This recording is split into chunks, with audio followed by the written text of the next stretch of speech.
ఎవడైతే ప్రశ్నించేవాడు ఉంటే ఆయన తొలగిస్తాడు. అంటే మనందరం అనుకున్నట్టుగా ఇంతకుముందు మిత్రులు వారు కూడా అన్నట్టుగా మన విప్ గారు అన్నట్టుగా ఖచ్చితంగా మనందరం కూడా 4 స్తంభాల ఆట ఇదంతా కూడా వాళ్ళ కుటుంబ వ్యవస్థ మొత్తం వాళ్ళతో తప్ప ఇంకెవరితో పనులు కావు, వాళ్లే కేంద్ర బిందువులు అని అనుకున్నాం. ఆ కుటుంబమే యథేచ్ఛగా లూటీ చేసింది తెలంగాణ సమాజాన్ని. విపరీతమైన అవినీతి జరిగిందని ఎందరో విపక్షాలు, కాంగ్రెసే కాదు, రకరకాల సంస్థలు, ప్రజా సంఘాలు, నిరుద్యోగులు ఎంతమంది మాట్లాడారు అవినీతి గురించి. విచ్చలవిడి అవినీతి. నిజానికి కేసీఆర్ అనేవాడు తన అధికారాన్ని కోల్పోవడానికి ఆయన ఇష్టారాజ్యంగా పరిపాలించడం ఒకటి, ఆ ఉద్యమ ద్రోహులకు పెద్దపీట వేయడం ఒకటి, తర్వాత ఈ కుటుంబ సభ్యులకు విచ్చలవిడి అధికారాలు ఇచ్చి వాళ్ళు లూటీ చేయడం ఒకటి ప్రజాధనాన్ని కారణాలు. అవునన్నా కాదని అవే కారణాలు. కర్ణుడి హృదయం కుంగడానికి 100 కారణాలలాగా ఇవన్నీ కారణాలు. ఇప్పుడు అందులో మా నాన్న వాటా ఉందా లేదా అన్నది అన్నంత ఒక సర్టిఫికేట్ అయితే ఆమె ఇచ్చింది, అవినీతి జరిగిన మాట నిజమే. కానీ మనందరం కూడా మొన్నటిదాకా ఆమె కూడా అందులో భాగస్వామి అనుకున్నాం మనం. ఆమె గురించి కూడా ఎన్నో స్టోరీస్ వచ్చాయి. అది సరే ఇప్పుడు సందర్భం కాదు కానీ, బట్ మనం ఏమిటంటే ఆమెకు తను ఆశించిన స్థాయిలో అక్కడ అధికారంలో వాటా దొరకలేదు. వాళ్ళ నాన్నగారు ఆమె దగ్గరికి తీసుకోలేదని మనకు మొన్న మధ్యలో 8 లెటర్లు వస్తే 9వ లెటర్ లీక్ అయిందని మనకు అర్థమైంది. సరే తండ్రికి కూతురు లెటర్స్ రాయడం ఏంటి, 8 లెటర్లు రాయడం ఏంటి, ఆయన ఎందుకు దగ్గరికి పిలవాడు, ఎందుకు మాట్లాడు అంటే అవకాశం కూడా కేసీఆర్ ఇవ్వలే.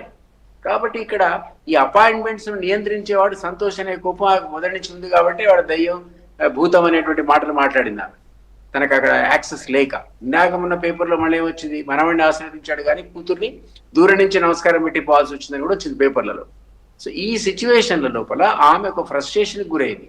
అన్నిటికీ మించి తను అరెస్ట్ అయిన సందర్భంలో పార్టీ రియాక్షన్ కానీ తండ్రి రియాక్షన్ కానీ ఆశించిన స్థాయిలో లేకపోవడం ఆశాభంగం కలిగించింది. ఈవెన్ ఆయన వెళ్ళలేదు కదా ఢిల్లీ, జైల్లో ఉన్నన్ని రోజులు ఆయన వెళ్ళలేదు కదా. సో ఇవన్నీ కూడా ఆమె ఒక ఫ్రస్ట్రేషన్ గురి చేసినాయి. ఆమె జైలు అనుభవించి బయటకు వచ్చే సందర్భంలో కూడా మొత్తం తెలంగాణ అంటుకుంటుంది అన్నారు ముందు. తెలంగాణ ఎక్కడ అంటుకోలే. బీఆర్ఎస్ రియాక్షన్ చాలా పేలవంగా ఉండింది. ఆమె ఎయిర్పోర్ట్ లో దిగిన తర్వాత కూడా బీఆర్ఎస్ కాకుండా జాగృతి శ్రేణులు ఏమైనా రిసీవ్ చేసుకునే తప్ప అసలు బీఆర్ఎస్ ఆమెను ఓన్ చేసుకోలే. అప్పటి నుంచి కూడా మనకు ఒక డిస్టెన్స్ వీళ్ళ మధ్య ఏర్పడుతున్నట్టుగా అగాధం ఒకటి సృష్టించబడే మనకు కనపడతాం. నిన్న కూడా ఆమె ప్రెస్ మీట్ లో మాట్లాడినప్పుడు కేసీఆర్ మీద సిబిఐ అన్నప్పుడే తెలంగాణ బగ్గుమానాల కదా అని కూడా ఒక మాట అన్నది.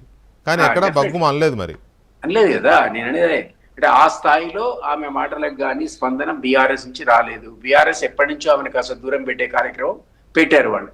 ఇవన్నిటి కూడా ఫ్రస్ట్రేషన్ గురైన ఆమె మనం నిజానికి కూడా ఈవెన్ ఒక 15 రోజుల కింద నుంచి కూడా అంతకుముందు 1 మంత్ నుంచి కూడా మనం ఏమనుకుంటామంటే ఈమె బయటకు కూడా తప్పదు, ఈమె ఒక పార్టీ పెట్టడం తప్పదు అనేటువంటి ఒక కంక్లూజన్ కూడా మనలాంటి దీంట్లో డిబేట్స్ జరిగింది. అవుట్ ఆఫ్ కంపల్షన్ ఫ్రస్ట్రేషన్ గురవుతుంది ఆమె, ఏదో రోజు పార్టీ పెడుతుంది అనేటువంటి ఊహాగానాలకు ఈ రోజు అది యాక్చువల్లీ రియాలిటీకి వచ్చింది, గ్రౌండ్ రియాలిటీ. ఇదంతా కూడా ఒక లాజికల్ కంక్లూజన్కి వచ్చింది. ఇప్పుడు మనకేంటంటే ఆమెకి ఇందులో ఆశించిన స్థాయిలో అది వాటా అంటారు, లేకపోతే అధికారంలో భాగస్వామి అంటారు, ఏదో కానీ జరగలేదు, దొరకలేదు అని అర్థమవుతుంది. ఫ్లూయిడ్ గా ఉన్న ఫ్యామిలీ డిస్టర్బెన్సెస్ ఇప్పుడిప్పుడే క్రిస్టలైజ్ అవుతున్నాయి. కాకపోతే ఇంకా గట్టిగా కావాలి, బయటికి తేలుతాయి. ఇప్పుడు ఆమె ఏమైనా ఒక హరీష్ ను సంతోష్ ని బ్లేమ్ చేస్తుంది, కానీ నేనేమో అంతకంటే ముందుకు పోయి 2001 నుంచి 7-8 వరకు నువ్వు లేవు కాబట్టి మీ నాన్న గురించి నీకేం తెలుసు, ఆయన శుద్ధ పూస వెన్నపూస కాదు అని నేను అంటున్నా. సరే దానికి ఎగ్జాంపుల్ ఎక్కువ తెలియదు. ఆవిడ మర్చిపోయినట్టున్నారు. మీరు చూడండి, సహారా ప్రావిడెంట్ ఫండ్ కేసు ఆమె మర్చిపోయారు. ఆమె మర్చిపోయారు.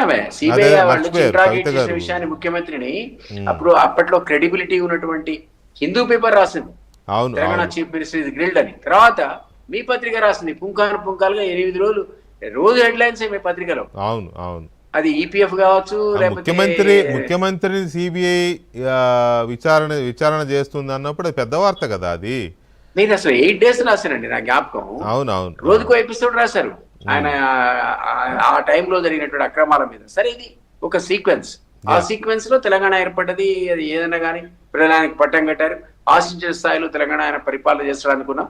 బట్ అన్ఫార్చునేట్లీ ఆయన ఫెయిల్ అయ్యాడు. అక్కడ ఫెయిల్ అయ్యడం వల్ల ఆ థర్డ్ టైం అవకాశాన్ని కోల్పోవడానికి రకరకాల కారణాల్లో అవినీతి ఒక కారణం. ఈ అవినీతి జరిగింది అనడానికి మనం మాట్లాడడానికి, కవిత మాట్లాడడానికి చాలా తేడా ఉంటుంది.